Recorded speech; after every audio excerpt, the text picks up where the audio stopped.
Hello and welcome to the Bald Explorers Sunday Chat. I'm Richard Vobes. It's the 9th of May, Sunday, obviously. I'm recording this the day before, and some people get this a little bit earlier than the Sunday, but this is the Sunday Chat for the 9th of May. Hello!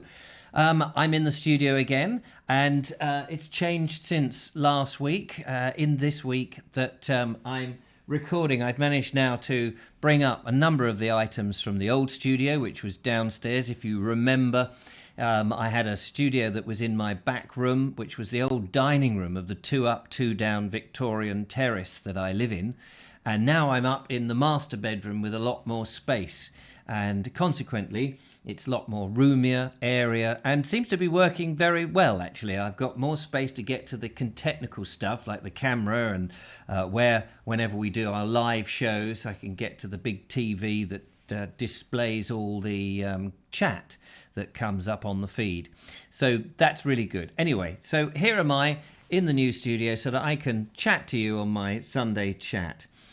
So I bring you up to speed with the things that have been going on, some of the behind the scenes stuff, and some of the projects and plans for the future as we unfold in 2021. And so this week I had an interesting thing. As I record this, as I say, is Saturday. I had an interesting thing this morning because I found a nail in the tyre of one of the tyres of my van. Now, curiously, I made a video when my van had to go in for service, and a number of people have said, "Hey, Richard, what happened? Did your van go through the service okay?" Yep, went through the service. I think it was about £180, just a basic service. Don't need to go and have another service for another year. Thanks for everybody who was giving me some thumbs up and all that kind of stuff, support in doing that. I was slightly nervous about having it serviced, but I noticed that one of the tyres had been marked in an area with yellow, but nobody had told me what that signified, and I thought maybe just something had got brushed on the tyre, and that was that. Well, I was washing my van, as I tend to do on a Saturday morning, this morning, and as I looked at it, I noticed there was a little something in the tyre, and I thought it was a stone, but when I looked at it closely, it was the top of a nail, and it coincided with the mark, this little yellow mark that had been placed on the tyre, and I thought, hello, that's interesting. Obviously, the people who had serviced it had meant to tell me, because they'd spotted this, and either were going to fix it and forgot, or they were going to mention it and ask if I wanted it fixed, which of course I would have done, and then forgot. But either way, they didn't tell me, which is, I have to say, a little bit remiss of them. However, I was cleaning the van and I noticed this, and I thought, I know a place just round the corner, whose name I'm going to completely cock up now because I didn't prepare myself. Discount Tyres Direct, I think they're called. Lovely place, lovely people who work there. I often go in there and get my tyres done, and have done in the past for years. And I went in there with the van. I said, look, I've got this nail. I don't know what significance it is. They said, well, you'll have to have it repaired. We can pull it out and fix if there's not too much damage, we can fix the puncture, you see. So anyway, they did that. Brilliant. 20 quid. Can't be better than that, can you? They recognised me and said, here's a happy traveller. And I was, as I left. So thank you so much, Discount Tyres Direct. Very kind of you. So the van is now serviced, and it's all tickety-boo and going well. So I'm very pleased about that. As ever, I've got a list of items to go through.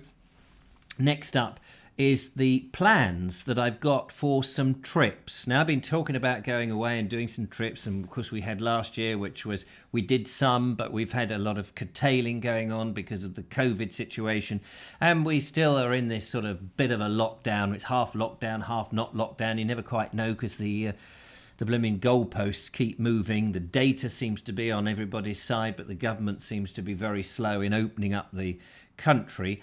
That said, I have managed to plan a couple of trips. So more details about those later on as we get closer to them, because you never quite know if things are going to change.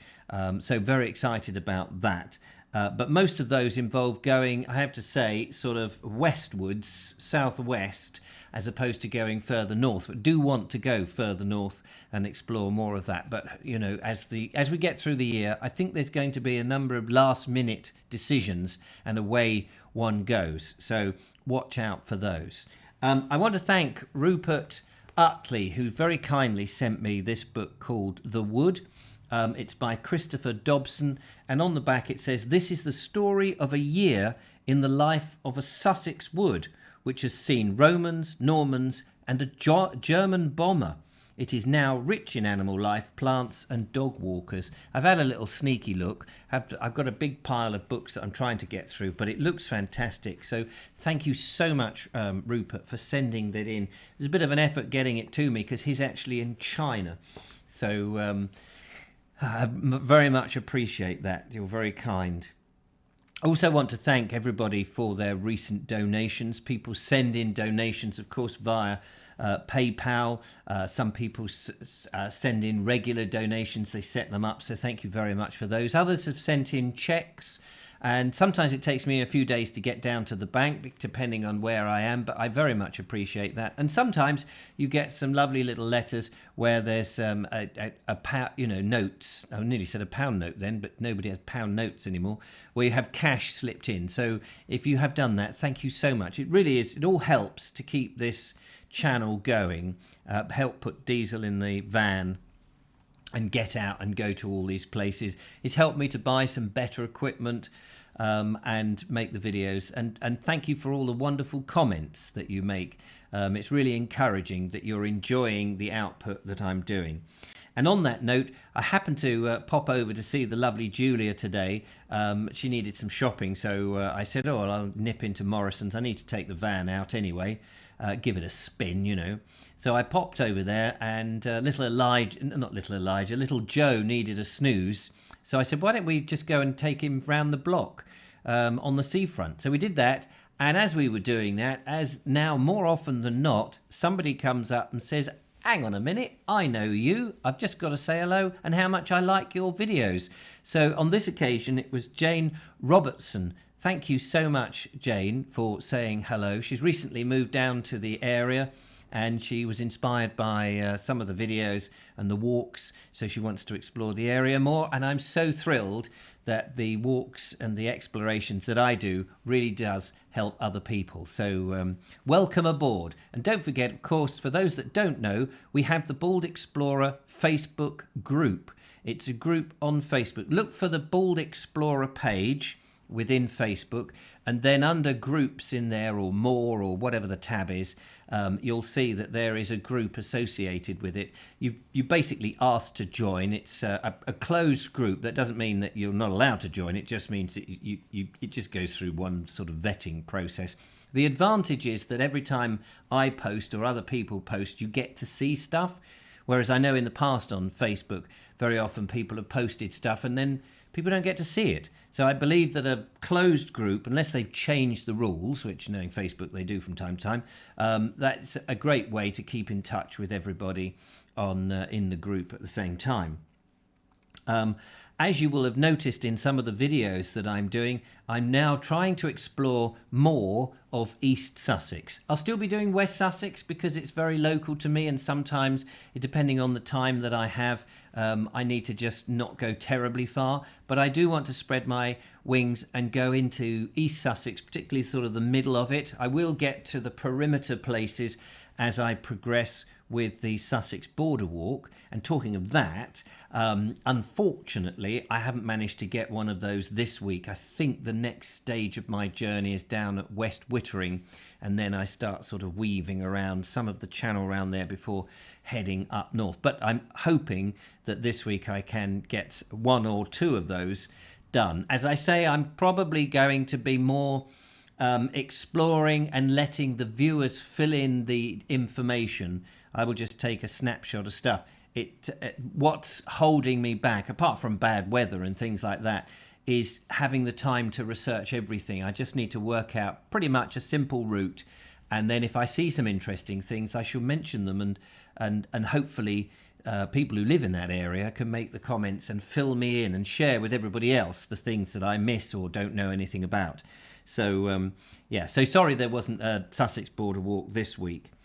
So there we are. So as you can see, I'm in the new studio, but I've still got plans for a Bald Explorer section of the studio with the little model village and things like that, which has yet to be built. Just, everything takes a bit of time. I should say that some of you will know, but many of you perhaps don't know, that since the lockdown last year in March until now, here we are in May this year, I've been running a channel called Listen with Vobes, in which I was reading old books at 4 o'clock in the afternoon to keep those people who were furloughed or unable to go out or not working or whatever amused, to keep them having something to do. And I was reading this for an hour every day. So for 14 months, from Monday to Friday, for an hour each day, I've been reading these old books, and we've been reading some amazing books, travel books mostly, although the last one was a novel by Norman Collins, fantastic novel, London Belongs to Me. They're all still up there, so you can still go back and look at them. But I will be starting up that channel again. I'm having a break for the summer and the autumn, the spring and the summer and early autumn, until the nights draw in, because I want to make use of the evenings, perhaps go on more walks. We haven't seen the lovely Julia for a while, and it's not so easy sometimes during the day, what with little Joe and, of course, her son Elijah. So hoping to do some more evening walks where they can, little Joe might come with us, Elijah's not terribly interested, but where Julia has got more freedom and she can leave one or two of the kids with her husband and then come out with me and we go and walk. So, which, now that we're getting into these longer evenings, it's going to be great. So don't panic, Julia will be appearing in there. I know that, it's... That's the trouble when you've got small kids. Your availability is not always as free as me, as of course this is what I do all the time. So there we are. I've got here. Oh yes, and finally, I was just trying to read my notes here. As you know, I've got my van and I'm going out and slowly, and you're seeing it featured more and more in the videos. And I'm still in two minds, because every time anybody sees my van, they say, "Oh, hello, Richard." And I always get this question, are you going to sign write it? And I still don't know. I'm still in that. Some people say I should sign write it, put the Bald Explorer over it so that it puts thieves off or people wanting to break in, or because if it's stolen, it's easier to detect driving down the motorway and that sort of thing. Or should I leave it as it is so it's more discreet, so that nobody in the middle of the night comes banging on the door and says, "Yeah, are you in there, Richard?" So that I can move about fairly discreetly, because sometimes, you just don't want really, it's not that I'm doing anything nefarious or anything, but you just want to be able to turn up, get on and do the videoing, go back in the van, have a cup of coffee, move on, perhaps do a second walk in the day, especially as I'm not having to rush back for the reading show, and then come home or stay overnight somewhere. And my time is quite limited because I'm trying to keep the videos every day coming out and also keep the quality of the videos coming out. So that's, it's quite tricky. So I still don't know yet what to do. I'm just going to carry on as it is. I haven't yet made my mind up, but I haven't completely said no to the idea of having it sign written, because it was useful in the past where people would see it and they would think, what is that? What is that about? So there you go. Anyway, that's the idea with that. So that's my Sunday chat this week. Thank you very much for all your support, all your donations, and for watching and all of that. I'm hoping that next week, let's hope we got some more great weather, and I'll continue to make more of the heritage, visit villages and visit the countryside and the landscape and look at nature as well. So thank you so much for watching. Enjoy the rest of your day, whatever it is you're doing. And if it's a Sunday, if you're watching this when it comes out, have a great Sunday. But if it's not, well, have a great whatever day it is. And I'll see you for another informal chat next week. Till then, bye-bye.